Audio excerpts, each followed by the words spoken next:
All right, everyone, welcome to UTV Guna and our show, the Malmo View, with Nicholas from the Arsenal Malmo Official Supporters Group. Yes, bro, how are you? I'm good. I think I'm better than last time we spoke with two 3 points games. Now it feels great. We're back again for the final race for the top four. And now we start to score goals. What I've been asking for quite a long time. Now we really are doing that.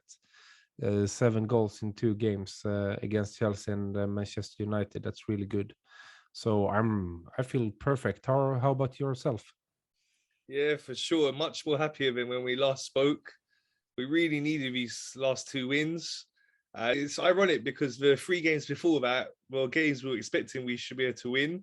And we were worried about these harder matches that we knew we had coming up. We ended up losing all 3 of them, dropped 9 points, but we've come back, won these 2 difficult games, and you're in a much better position now. We've got to give it to Arteta. He's made the changes that were necessary, and the players have responded and playing much better. So your thoughts on the players that came in, El Neni? No, but he's doing it really good. Both him and Xhaka in the midfield, they are playing they are playing the way they are. They are experienced players now, especially in our squad. They are making it easy. They are helping the other players to be in the right positions. They're not doing it hard for them. Except one time when Xhaka was doing a bit of a, like, how do you say, Brazilian dribbler show against Chelsea, but that led to a goal. But El Neni has been, he's really experienced and he knows how to play, not like too much above his own level. He knows what he's capable of doing and what he's not capable of doing. And also, he has a lot of love for the club. I think during these years he has been showing that also, and now he is able to show that on the pitch. So that was really good. I think that Arteta brought him on to get the starting 11 some more experienced players. So I'm really happy that he brought him on. Yeah, definitely. We look a lot more solid. Against Brighton, we were really open. Crystal Palace as well. It was very easy, to get to our defence, but definitely a lot more solid there in midfield now. Up front, he brought Nketiah in. It's made a difference. Yeah, of course. I mean, he's first of all, you have to say that Lacazette and Nketiah, they are 2 different kind of players. I mean, when you get Nketiah on, he's the one, he's running, he's really like pushing for it. Lacazette is more of a player that you play the first ball up to, he receives the ball, turns around, and he give the ball to like Ødegaard or Smith Rowe, and they will attack from there. But Nketiah's first goal against Chelsea, the only way you get those kind of goals is that you're running after the ball at all the time.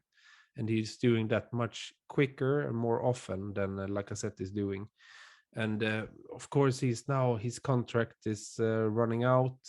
I'm not sure that he will be staying with us. I think that if he do a good spring, he will probably try to go to a club that can guarantee him a starting place in a starting 11. But he's really he wants to show, especially against Chelsea, his former club. He wants to show them what they have been missing out on, and now he just wants to show himself for the summer transfer market window. But he also has a lot of love for the club, and he wants to. If he's finishing his last season at Arsenal, like getting them back to Champions League football, I think that he will be really happy. Okay, would you offer him a new contract though if he wanted to stay? It depends on what other strikers we can get. I don't think that Nketiah is going to play so much if he is staying at the club. So I think for his development and for his football career, it's better for him to go, because I don't think Arteta will offer him so much more playtime next season than he's been giving him this season. But it depends on what's going to happen during the transfer window. But I think that he will be leaving this summer, and I think that he's leaving most for his own football career, that he wants to go somewhere where he will start week in, week out.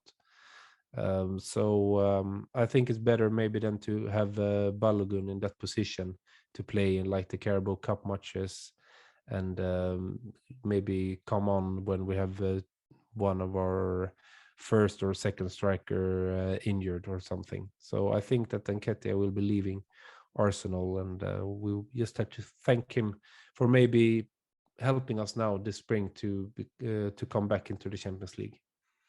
Okay, and El Neni as well. He's out of contract soon. Would you give him a new contract? Yeah, I think I would actually, because I think we've seen him every time when he's coming on for Arteta. He's been doing a good job, and I don't think that he just likes to be at the Arsenal, and he's fine with just training and not playing so much. I think that he just enjoys being around the Arsenal Football Club, and he's ready every time we put him on the pitch the last years. I think that he looks so ready. So to have him as a squad player and a backup player and have this experience a little bit in our young squad, I think we should keep him.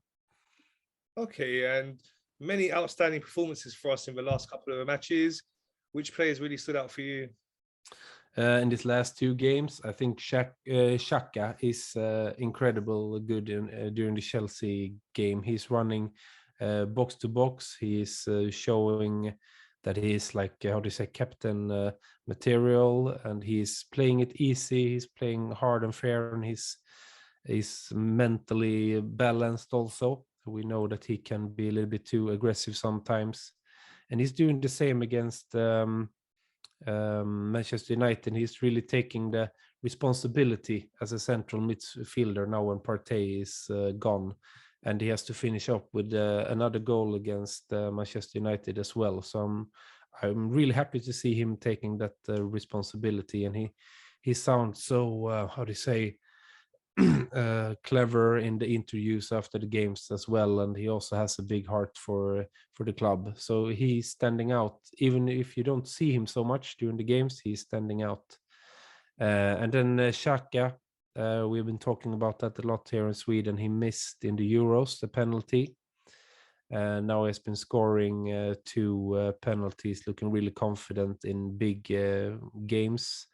It feels like his story as a footballer is a little bit rewritten now that he is over that failure of I can only imagine. I mean, football is big in Sweden, but in your country it's more like a religion maybe, and to be only 18 years old and miss that final penalty in a shootout in the Euros cannot be fun. That could have been also the end of his career mentally, but he shows that he's really strong. And he's involved in so many goals, and he's scoring goals now for us. So he's really important. If we get him injured now, that will be a really big problem for us, I think. So Xhaka and Saka, I think, are the two players standing out. But also Nketiah is coming on and just delivering. So the whole team, and Ødegaard, his passes, they're really clever. The way he positioned himself is really good. I like Emil Smith Rowe with his speed. If he just get a little bit more muscles on himself, he will just grow. That's the most fun with this team, is that all the players, I don't feel like all the players they are not fully developed yet. They have so many more levels and steps to take as footballers. So it's going to be really fun to follow them the next years as well. Yeah, and another thing that's gone our way, we can't say fully gone our way because some decisions have gone against us, but compared to what we've been having earlier in the season, where so many close decisions seem to be going against us, in the last couple of matches, some of them have been going for us. It's good to see.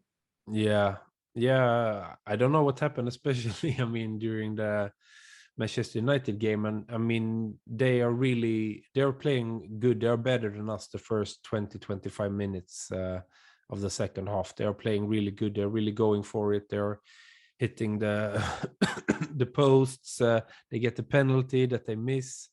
They get all the decisions with them, and then we just go up and we score 3-1, and that game feels over. But we are, yeah, the luck maybe is turning now for us a little bit with decisions. So if we can have those kind of decisions with us, it's gonna be good for the last couple of games.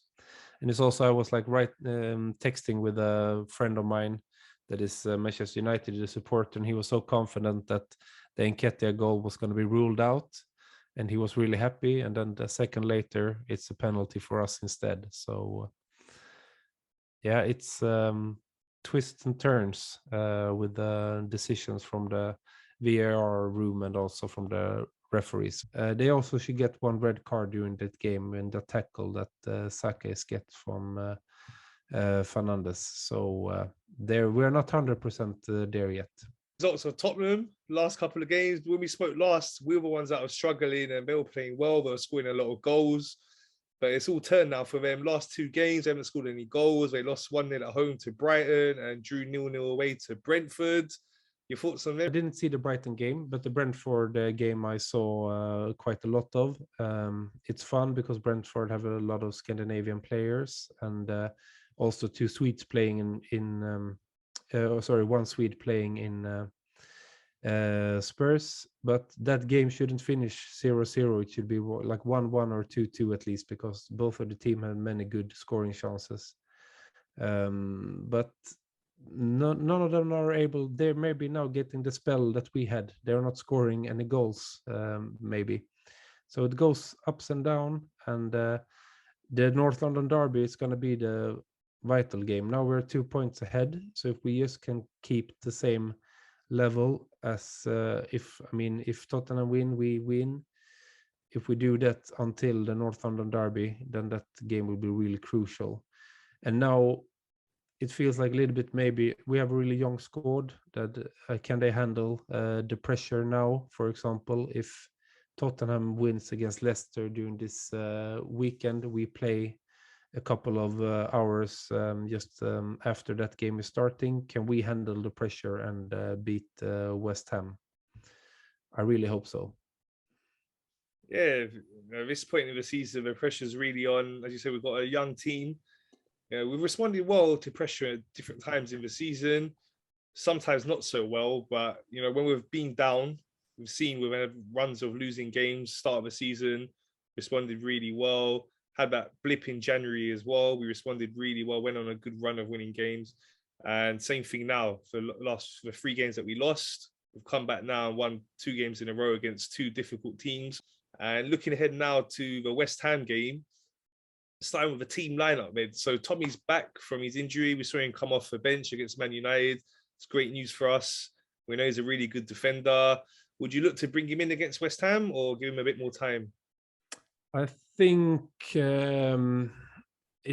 I don't think that he will start. I think Arteta will give him a little bit more time, but I think that definitely he will be on the bench, and maybe he will play a little bit longer against West Ham than he did against Manchester United. But I think that he wants him back, but he don't want to rush it. So I think for the game after against Leeds, he will start, but I don't think that he will start against West Ham. Okay, and looking at the rest of the lineup, would you make any changes or go the same team? I will go the same team. They feel confident, and I feel also that they can be quite dynamic during the game with how they want to, how the formation should look like. So I will go with the same team. And if someone is doing like a little bit bad during the week in training, we still have like Martinelli that can start as well.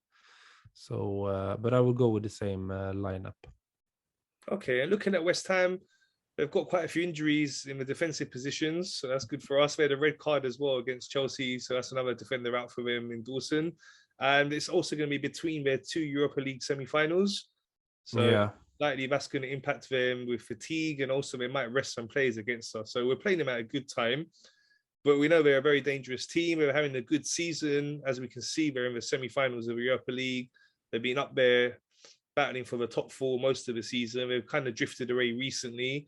So, yeah, their focus seems like fully on the Europa League. So should play into our advantage. hopefully we can go there and get the 3 points. Your thoughts on them and your correct score prediction? No, but they are been playing really good, and they've become a little bit better for every year, like the last 2-3 years, I think. And of course, it's really vital what's happened on Thursday when they are meeting Frankfurt in the Europa League. If they lose that game 0-4, they're not gonna care, and if they win 4-0, they have to go all in and try to take maybe Europa League place. But they also have they're 3 games away from Champions League.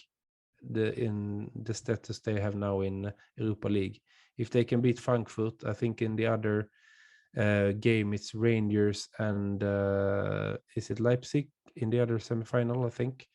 And I think that they are strong enough to beat both of the teams. And Frankfurt, they are a really good football team. It's going to be a tough game, but they also have the ability to beat them.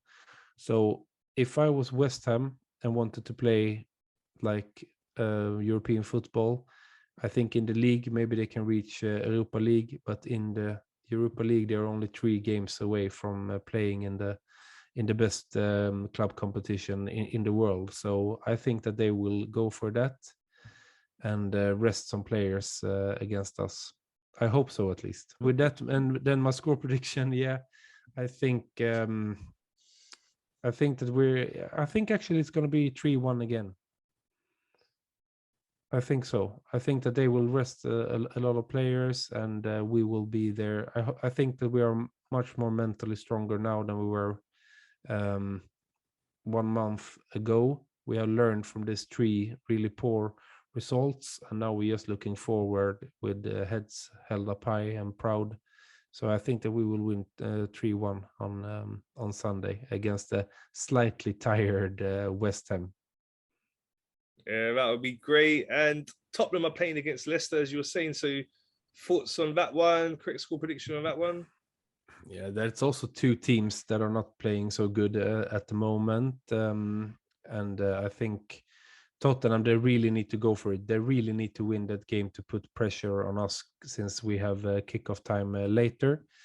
But that game, it smells so much of a draw. So I'm going to go with the score prediction 1-1. Okay, that'll be really good for us. And if you're just looking out of the running, so we've got 5 games left. West Ham's next. After that, we've got Leeds at home, then Tottenham away, Newcastle away, and Everton at home. So 15 points available there. How many of them do you think we can pick up? I would like to say that we're going to go clear and get all 15. But I think that if we win now against West Ham, we win against Leeds, and then if we just draw against Spurs, it's going to look quite good for us, because they have Liverpool left also, and Liverpool are really fighting for becoming champions. So I think that if we just, I don't know how many points is that going to be? It's going to be 13 points, maybe 13 points. We're only going to draw against Spurs in a derby. I think that's going to be a draw. And then we're home free, because they will lose against Liverpool. Yeah, we're in a great position because we've got this 2-point lead on them now. How could that happen again? That should also be impossible. I mean, we were so many points ahead of them, and then they were ahead of us, and now we're ahead of them again. This season has made me 10 years older. It's been a crazy season, been up and down. But right at the finishing line now, we're in pole position again, in the driving seat. So yeah, if we can beat West Ham next, and we've got Leeds after that, would expect to beat them at home. But it's been a crazy season, as we're saying. So many games we've gone into thinking that it should be 3 points, and then we've not got the 3 points. So can't take anything for granted, especially at this stage of the season. A lot of pressure on.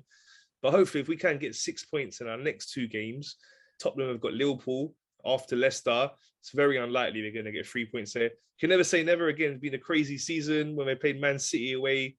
We're all very confident that Man City will beat them, but Tottenham got the 3 points there. So we can't take anything for granted. But if it goes to a situation where we get the 6 points in the next 2 games, they only get 3. So they only beat Leicester, don't beat Liverpool, then we'll be 5 points ahead of them going into that North London derby. Then A draw would be more than enough, you would think, for us to secure the top 4 position. We could even afford to lose that game and still be 2 points ahead of him with only 2 games to go. So we're in a really good place. Let's hope we can get it done. We'll say we're in a really good place not too long ago, then we went and lost 3 games in a row. So can't take anything for granted. No, you can't. This is gonna be a battle right until the last game. I just hope that Everton has nothing to play for in the last game for them. If that will be the case, that we really need to get 3 points in our last game. I hope that they are clear of relegation if that's happening. But yeah, everything can still happen. I mean, 1 week ago, we were feeling really low. It was the night before Christmas, I was going to say, but it was the night before the Chelsea game. And then I was not confident that I was going to sit here 1 week later and be really happy and that we were in the race and we're ahead of Spurs again. So everything can happen and everything can change so quickly. But that's the magic about football also. Yeah, for sure. For sure. It's been a great season. We've seen in the title race as well. It looks like it's going right down to the wire. Some great matches in the FA Cup and Champions League as well to look forward to. So one last thing before we go, just wanted to ask you about all the speculation that's linking us with the Manchester City striker, Gabriel Jesus. A lot of rumours that we're going to bid for him in the summer. Is that a player you would like to see play for us? Yeah, I mean, why not? I don't know how old he is now, but he's not too old and not too young, so maybe he's something to go for. But I don't want to speculate too much about what players we are planning to get in, because I think we have one plan if we get into the Champions League, and we have another one if we don't get into the Champions League. And right now, I just want to stay focused and just see that we can seal the 4th place. But Jesus has been showing quite good skills in the Premier League so far, so why can't he became a good striker at Arsenal too? So why not? I don't know how much money. I just been reading that we are planning on a bid. They are not going to let him go for free. So it also depends on the price tag. Yeah, it's interesting. The rumours are saying around 30 million. He's a player Arteta knows well. We know at City's opportunities have been quite limited, but whenever he has played, he has done a good job for them and plays for Brazil. So it'll be interesting. Maybe not as the main striker for us, but a good option as the backup striker to hopefully that really world-class striker that we need to get in. We really want an elite level striker that's consistently scoring 20 plus goals a season, but we know we need 2 strikers, so having him and one other could be a great option. Yeah, definitely it could. And as you're saying as well, Arteta probably knows him really good, so he knows what he gets. And the same with Jesus. If he likes Arteta, he knows what he's been getting also. But I think that he wants to be in the Champions League as well. So let's just start to finish that part, getting qualified for the Champions League, and then take it from there and see what players we can get. But we need one world-class striker if we want to compete, and we need a good backup striker, and the whole team needs to develop more because I want to see us win Premier League within 5 years, and I think that that's doable if we're keeping to the plan. Yeah, let's hope so. As you said, we've got to focus on the most immediate thing right now for us, which is securing that top 4. We're in a great place. Nice to see you really happy. Yeah, thank you. It feels better now this time than last time. So yeah, let's hope. It's good to feel happy again.